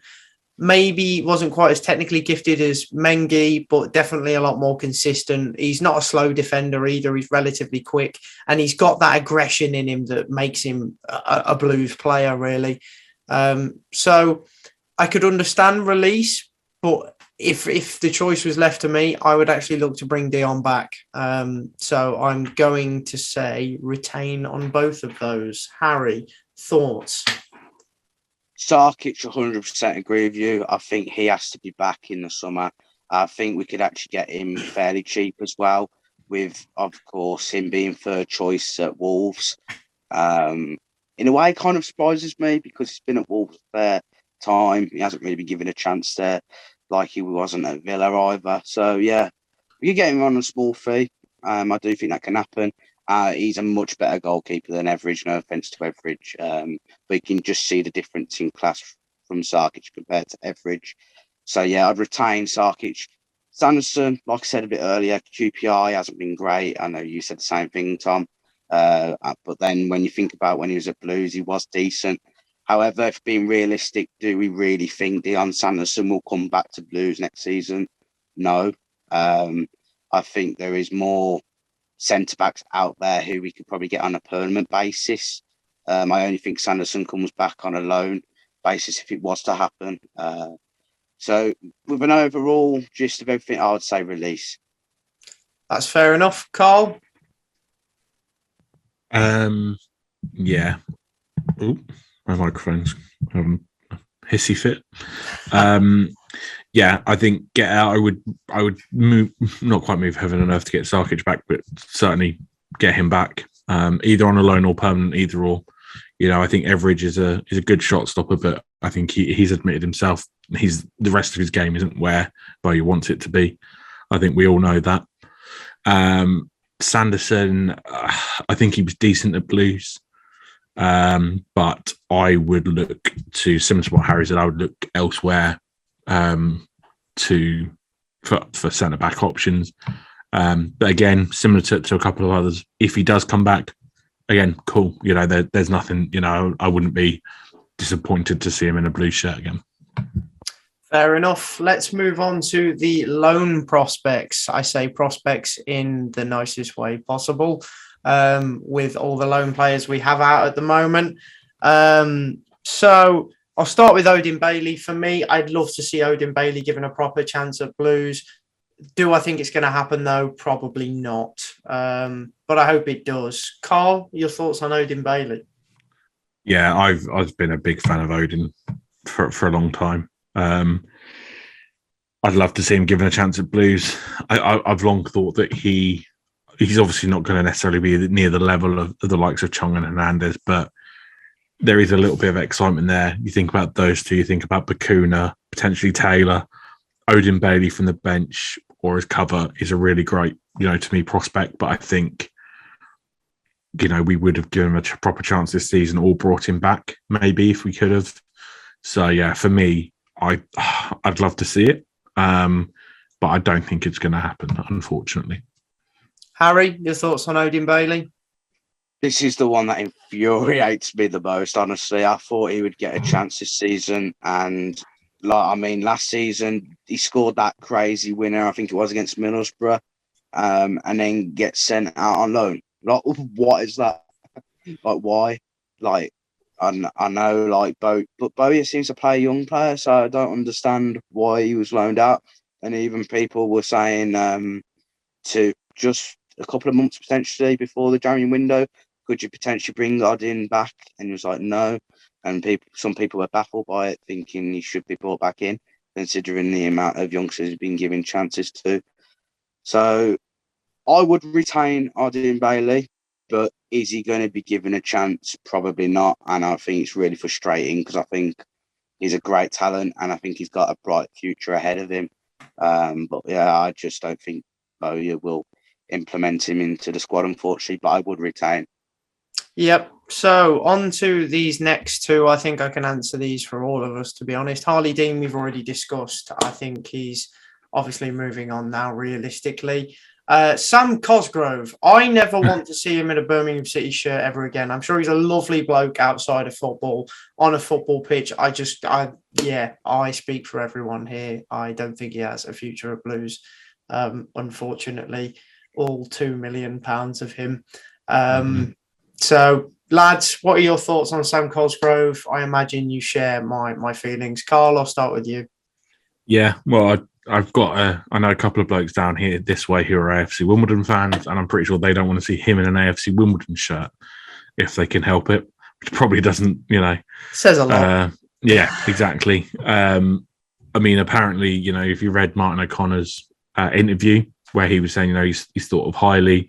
Is he though? If he was, I'm sure he'd be playing. There's a reason he's not playing. There's a reason he's not scoring. It's as simple as that. I think we've had our pants pulled down by Aberdeen and then some. Fair play. Well done, lads. But yeah, I think it's, I'll be surprised if we ever see him in a blue shirt again. Again, happy to be proved wrong, but yeah, I don't think that's going to happen. And as with Harlee, well, yeah, we've already covered that one. 100%. Harry, what are your thoughts on Sam Cosgrove? You know what? I actually think he could be shot at confidence. And the reason for this is because when he came in, he wasn't really given a chance whatsoever. Yeah, he was just plunked on the bench straight away. He's barely played. Then he gets loaned out to Shrewsbury, wasn't it? And then, and then he didn't play there. And I'm not being funny. You have a manager as Steve Cottrell there who has a history of Blues, and I'm not surprised he didn't get played much. If I'm being in fairness, Shrewsbury fans did say he's the worst loan signing they've ever signed in the history of their club. You're saying a lot because it's Shrewsbury. The best part probably about Sam Cosgrove so far going to Blues is having that bust up with Steve Cottrell. And of course, I don't like Steve Cottrell, think he's an absolute knobhead. And I'm sure you guys agree with me as well. So I'm glad in the sense that happened. But I actually do think his confidence could be shot, Sam Cosgrove. Would I release? Yes. But at the same time, I do think he hasn't really been given a chance. And of course, yes, people are saying, it could be the worst loan signing ever, like Shrewsbury fans and Wimbledon fans. But I do think he could be lacking that confidence at this current moment. If I was going to send him anywhere, I think he could really do a job at Solihull Moors, maybe even Basingstoke. So we can't afford him. So no, I think maybe a spell in League Two might be the next best thing for Sam Cosgrove. Moving on. Pardon? Permanently. Permanently, yeah. Next player and second to last player on this list, and that is Jonathan Lico. Obviously started his loan spell quite well at Charlton, and then it was hit by lots of injuries, and it's been quite a stuttering, terrible finish or end to that loan spell. I think we've all wanted Lico to succeed. We've all really wanted it for him because he seems like such a nice character. And just one of those players that you really want to do well. But sadly, it's just not happening for him. And I think a move away will probably end up being the next best thing for him. But obviously, Bowyer does like him. So I'm on the fence a bit with Lico, but I'd probably look to move him on in the summer if I had to be brutally honest. Harry, what are your thoughts on Jonathan Lico? retain. Straight away retain, because I actually think if we got rid of him, I reckon we could actually regret it, and I think he could turn out to be the talent that he has shown glimpses of throughout his career. And I remember Wyatt Barnsley was the game before he got loaned out to Charlton, and when he came on, he actually did show a little bit of threat, and it was actually the final delivery from the other players that actually could have probably potentially scored. He was making them runs where everyone was moaning, where in previous games before that one where he wasn't making them runs. But when he come off that bench against Barnsley, he did. In that sense, I was a little bit surprised and thought, okay, Bowyer might see that game and think, okay, I'll give him till just before January. And if he doesn't do any good after this game, and send him out on loan in January. But no, he wasn't to be. Of course, like I say, Tommy's had injuries. Would I keep? I think I would keep him. I do think he should be given a chance, at least be given pre-season, maybe the start of the season as well. Of course, you've still got the transfer window in place come the start of the season, so maybe give him like the first 3 games or so, and then I know it's not too much, but 3 games plus the pre-season to potentially prove himself. Maybe. I think that'd be fair. I wouldn't be against it, Carl. Yeah, probably in a surprise move, I'd keep him. And the reason for that is we are potentially going to have the players next season to make the passes forward, to pick out his runs. And the thing with Lecco was that, you know, watching him from the stands, I think it was the Baggies friendly maybe, he was making it similar to what Hogan does. He makes the runs and he's just not getting picked out. And I think, I know there's an element to where he has been absolutely abysmal at times, but I think we're potentially going to have a better quality of player next season in the attacking positions around him. And I think the other thing is you're going to have, let's say that Duke is there next season. You're going to have Troy there as well. And I think Troy Deeney will put an arm around him and will be a mentor. Because, you know, I mean, Leclerc's what, 21, 22? So he's still really young in terms of a seasoned attacker. So I would retain him. Come the January transfer window, I mean, absolutely, like Harry was saying, you can give him time before the season starts. You can start him at the start of the season. Give him till January. And if it's not working out, then we can look to move him on in January. But I think, you know, with the Bowyer connection, with Troy Deeney, with maybe potentially better players around him, he could do a better job. And I would actually give him a chance. You know, I wanted him to do what I think we all do, like you say, but I think, let's give him a chance. Let's see what we can do with a different caliber of playing staff around him. And if it's still not good enough, then we can move him on January or next summer. You know, it's not the worst thing in the world. There are worse players in the squad that we've got signed till 2024 and play for Wimbledon. So, you know, that's the way that I look at it anyway. Completely agree. The final player of the loan prospect list, who I'm most excited about, if I'm honest, obviously we saw glimpses of him at the back end of last season where he looked like a real player, you know, bit of potential there in the central of the park. And he's being touted as potentially Mansfield Town's player of the season, which says a lot about how far he's come this season in a very good Mansfield side that are pushing for promotion. And if they do achieve that, it will be an amazing experience for Stirk. So there we are, Ryan Stirk. I really want to see him involved in the first team setup next season for Blues. And I think a lot of Mansfield Town fans think he could play at this level consistently. And he's very highly rated by Nigel Clough as well. So I really want to see him more of him in a blue shirt next season. And I think he's got the right qualities to at least be in, at least the 18, really, getting a spot on the bench at least. So, Ryan Stirk for me, I think he's definitely got a future at Blues, and I look forward to seeing what he can do, and hopefully Bowyer feels the same. Carl, what are your thoughts on Ryan Stirk? Yeah, absolutely agree. I think for me personally, I even think it was a travesty he was sent out on loan this season, to be honest. I agree. And I think that there must be a part of him that is livid, because if he'd have been in and around the squad, he'd have been in the team and not Jordan James, 100%, when we had all the injuries when JJ came in. That is very true. Having said having said that, yeah, I think that he needs to be retained, and I think he's got to be around the squad. He's one of these talents that, can break through properly next season into our team. Like I say, in or around the squad. Yeah, I don't really know what else there is really to say about it. Yeah, that's we've had the spiel from Gardner about the policy and stuff. So let's put the money where the mouth is, and let's prove it by backing these young players. And yeah, he needs to be in and around that squad for sure. 100%, mate. Harry, what are your thoughts on Ryan Stirk? To be fair, I haven't really watched much of him, but I've heard good things about him, like you guys have this season. He's come through the ranks. So, yeah, he could be given a chance.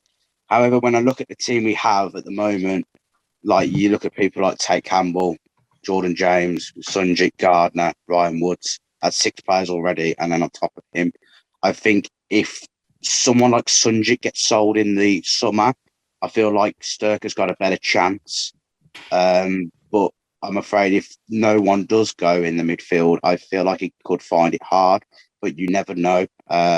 With Bowyer giving young players a chance. And of course, again, like I mentioned, like Lecco, of course, completely different situation. But if Ryan Stirk can prove to Bowyer in pre-season and maybe even a couple of first games that he's worthy of playing in the Championship and putting that blue shirt on, then by all means go for it. I think he does at least deserve a chance. Fair enough, mate. And that brings us to the end of the loan prospects segment. And now, last but not least, I have one question for both of you gentlemen. Carl, I will start with you. Who would be one player you would like to see Blues sign this summer, a realistic transfer? And who is one player you would like to see leave Blues this summer? Leave, I think, for me, outside the names that we've already discussed, I would probably say Sunjic for me. We signed, I think we've mentioned before on the pod, Tom, we signed Bakuna for 400k. Yeah, do I need to say more? Yeah, we don't know what I mean. So much more on that one. Price comparison. I get that he does do a lot of the dirty work and running around, but there are times, I think it was the 3rd goal against Bournemouth where he just didn't trap the ball and Bournemouth attacked and scored. That's basic. I cannot trap a ball for 50, 60. I know it's not on 50, 60k a week, but for the wedge that he's on, I can do that. I'll do it for free. Do you know what I mean? So. Yeah, I just think, again, one of these players who his time at Blues has come to an end. Respect what he's done and wish him all the best and stuff, but I just don't think he's right for Blues in the direction that Bowie wants to move the team in. One player that I want to sign, oh Christ, realistically, I think, do you know what? I would actually go back to our release retain list and I'd go for Sarkic. I think that he was very much a part of that puzzle in the defensive back line, and we all know how bad he was in pre-season, but he put us all in our place with his performances in the season. I think if he is, I think he's one, you've got to have a solid foundation. And I think he's solid. His kicking, his distribution, his catching, for me, he's got to be the signing for me. And on a perm as well, not a loan, ideally. And let's get him and give him the number 1 shirt and let's roll with him and Jaycock as number 1 and 2. So, yeah, that's what I would go with. I like those picks. I back that. Harry, what are your picks? Who would you bring in the summer and who would you like to see leave Blues? Wow, there is actually 2 loan players that are out that you didn't mention, Tom. I would pick you out on that one. Ivan Sanchez and Fran Villalba. Do we even count those? Well, Villalba's going anyway because they've exercised the option to sign him, haven't they? Villalba is technically already gone. Sanchez will probably follow suit, I imagine. Yeah. This links in with my sold player. I would have said Sunjic. However, I think Ivan Sanchez to go. I think if Sanchez wasn't at the club, I think Sunjic would potentially get sold as well. But I'm going to go with Ivan Sanchez. He's been a good servant. I just don't think he's in Bowyer's plans, and I don't think Bowyer really fancies him that much either to be in the team. So I think him, and then closely followed by Sunjic, but I will go for Sanchez. That's a fair pick. And then my player to bring in, I have two. One is unlikely. It's been reported recently by football people. It's actually a player from the Premier League, and you're both probably going to think, what the hell are you going on about? However, his form has been absolutely shocking for the last couple of years. Harry Maguire. No, Dele Alli on loan next season. And my reasoning with that is because he's been that poor. And a lot of other people have even been saying maybe he needs to step down in a championship and tear it up to get his confidence back. And that is the player that I'm not going to choose, but he is a close second.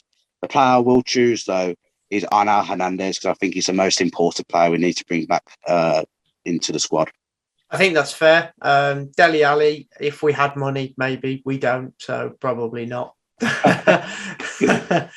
we don't have much of a pot to piss in. But that's bold. It's bold, and obviously I don't think anyone would say no if it was possible. But I think it. Well, to be fair, I think before the season started, if someone had said to me we signed Tahith Chong on loan, I probably wouldn't believe them. So I don't know. I'm not going to rule anything out. I wouldn't. I'm going to sit on the fence on that one. But I think those are two good picks, to be fair. For me, personally, I would like to see... It's tough. It's really, really tough. I think I would like to see probably... I think it's either Ivan Sunjic or I'd actually quite like to see Maxime Collin move on. How dare you? And now I might get a bit of stick for this. But hear me out. The bloke has been made to play through injuries season after season now. I don't think he's quite the same player he was. I still think he's better than a lot of the other players we have in this squad. But I just think we need to freshen things up in defensive areas. And if we are going to continue to play wing backs, I think Max is more of a natural fullback than he is a wing back. So for that reason, I wouldn't see the point in keeping a fullback in a side that plays wing backs most of the time. And yes, obviously he can play in a central defensive role, but I am not a fan of small central defenders. For me, central defenders have to be tall. And that's just my preference. And because you've both pretty much taken the players that I probably would have said instead to leave, I am going to put my own spin on it, on a player who I've debated should probably move on, but I am more than happy for him to stay at Blues, is Maxime Collin. But I think he's just been a part of that team, that core that's just been losing and losing and losing, despite being a great character. I just think we need a clean slate now. And unfortunately, I could have said in the bin. You absolutely can get in the bin. I could have said Duke. I thought you were going to say his name as well when you were going on. When you come out with Colin, I was like, he said Colin, not Duke. I could have said Duke, but I think we need to come to the terms of the fact that Duke probably has to leave as well. And I hope we find him a really loving... We are no longer friends, so... I hope we find him a really loving and caring home, because he's a Birmingham City legend, and I want someone he's to not look a after dog. him. No, because... He's gone up to the farm. Yeah, you can't visit, though. Because Duke, I love Duke, and I probably will cry when he leaves one day, but I hope he goes to, like, I don't know... the farm upstate. Yeah. He obviously wouldn't go down to Solihull Moor, so I think that's too far down. Maybe if he's 40. But I wouldn't mind seeing him at Burton Albion or somewhere like that next season. But I just don't think Championship football's for Duke anymore. And I think we just need a new defensive setup. So I'd like to see Max and some of the old guard to just move on. I just want a fresh Blues. I don't want to be talking about the same names every season anymore. I want to see a promotion push in Blues. And I think the only way we're going to get that is if we say goodbye to people we don't want to say goodbye to. So we've on that subject, Tom. Yeah. Fuck's sake. But yeah, there you go. That sparked interaction. Comments. Let us know what you think of our picks, please, and slate me if you must. Harry, go on. With Colin, I do agree with you. However, if we don't sign a right back, I do think he should stay 100%. Well, of course, yeah. If we don't have a replacement, Harry on my shit list as well, then. Oh, dearie me. It's a good job Mark Watson isn't on this podcast either, because I think he would have been firmly in the Maxime Colin camp. But that's one for next week, guys. Next week's episode, we will be having Mark Watson on the show with me and Carl. So that should be an exciting one. He's a lucky guy. So yeah, that will be very, very exciting. Indeed. So yes, moving on. That was an interesting segment that has obviously sparked debate, and I'd love to know what other Blues fans Did you pick your player you want to sign? I didn't know, but it would have been Onel Hernandez. So there you go, nice and quick. If I had to think of someone that hadn't already been said, then I would probably say John Swift at Reading. But even then, I feel like that's a tough one to secure. But if we freed up the wage space, why not? He's a quality player. Forgot to say someone as well. Ryan Nyambe from Blackburn Rovers out of contract in the summer. He's only 24 years old, defender. He can play right back as well, or right wing back. So yeah, he can. Okay, because we won't need one. So yeah. I think Nyambe will probably go to the Prem though. I feel like he's a Premier League player, to be fair. But if he doesn't, then I'd love to see him in a blue shirt. God, that'd be amazing. Way better than Max. I'm joking. I love Maxime Colin, I promise. You, sir, are a prick. I just had to get that one in there for a laugh. So before we wrap up, West Brom this Sunday, score predictions.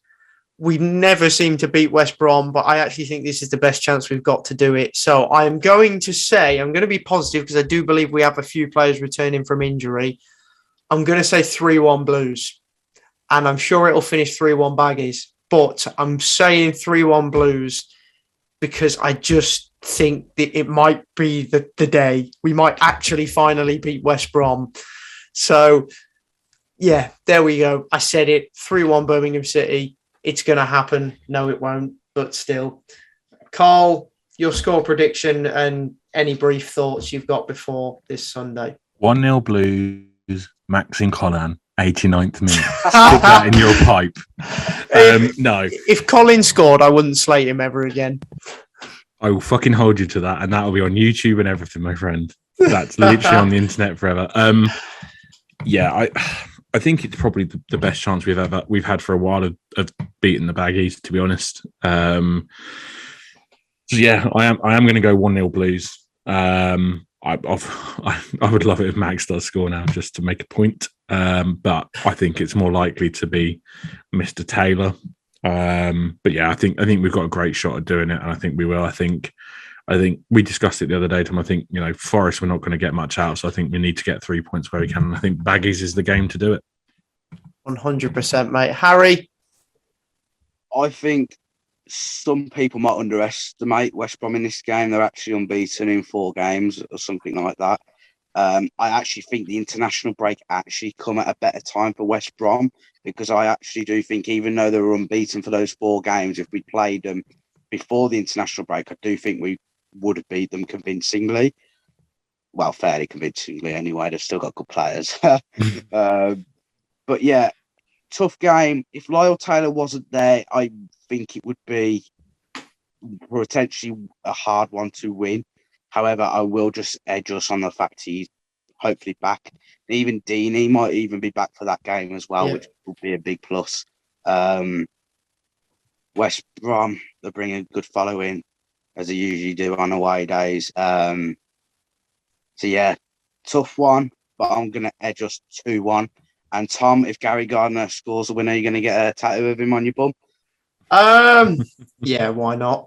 What the hell? Every time, there you go. on every game. I keep saying that every away day. I keep saying if Gary Gardner scores the winner, I'll get a tattoo of him on my arse. So there you go.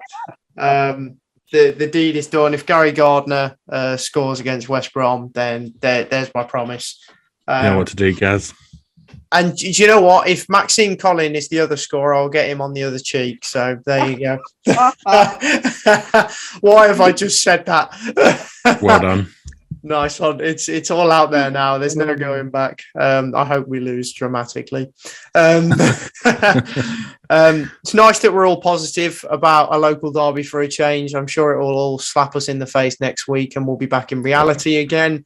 But before we wrap up very, very quickly, dream pick, Carl. Who's your dream pick? Maxime Collin. Well, he'll be starting regardless. You know what? I was thinking about this before, and I can't bloody remember who on earth I picked now. Oh, who the cockwomble was it? Go to Harry. I can't remember. Harry, who is one player you would like to see start against Baggies? Dream pick. Well, from the current team we have, obviously. Yes. Yeah. Ronaldo's not available, apparently. Well, we don't really need him anyway. He's crap these days, but you know. I think Lyle Taylor, I think he's massive. If we're going to get the win against the Baggies on Sunday, I really do. So Lyle Taylor. Lovely stuff. And Carl, do you have your pick? I do. It's got to be Nico Gordon for me. I love that. I think he's been sensational since he's come into the squad. With fairly little first team action, it has to be said. But he just looked assured. Obviously, there's mistakes, but he's 19, 20. There's going to be mistakes. But it's got to be him. I think. I kind of agree with what Martin O'Connor said. You've got to blood these players at some point. So let's do it. Yeah, and I think he's fully deserving to keep his place. So Nico to retain his place for me. Two very good dream picks there. I'm going to sort of say two. I think the most likely one is Onel Hernandez. But if Deeney is back in training and in contention, then my dream pick is Troy Deeney. But we will have to see. Probably won't be. I don't think he deserves to be back in, mate. I really don't. He's got to prove himself before he gets back in that starting 11, in my opinion. Yeah, but it's a local derby and it's Troy Deeney, and he's probably the best finisher we have at the club, despite not playing much. So I give him the benefit of the doubt on this occasion because I think he'd be up for a local derby, being a Blues fan. So I don't know. Probably won't be in the matchday squad, but we can hope. So no, I'll probably say Onel Hernandez realistically, but I'd love to see Deeney back sometime soon. But that wraps us all up now for today's episode. Very long one, but we have been away for quite a while, so I suppose you deserve a long podcast as our return, since it has been a while. But thank you wherever you have tuned in, whether that be Spotify, YouTube, or elsewhere. And we look forward to seeing you again next week when we have Mark Watson on as our next guest. And thank you very much, Harry, for being a wonderful guest. I hope you've enjoyed yourself. Yeah, mate, been brilliant. Been a pleasure. Thank you very much, mate. Lovely stuff. Everyone go check out Brummie On Tour. There'll be links down below. And go check out the vlogs. You'll see me in the last few, I'm sure. in most of them, to be fair. Yeah, these days. They are good fun, though. So make sure to check them out. And Carl, thank you as always. And I shall see you in the next one, mate. Yes, you take it easy, my friend. And yes, always a pleasure, mate. Always a pleasure. Lovely stuff. Cool. Right, see you soon, everyone. And we'll see you next week, I imagine. Nice one. Keep right on.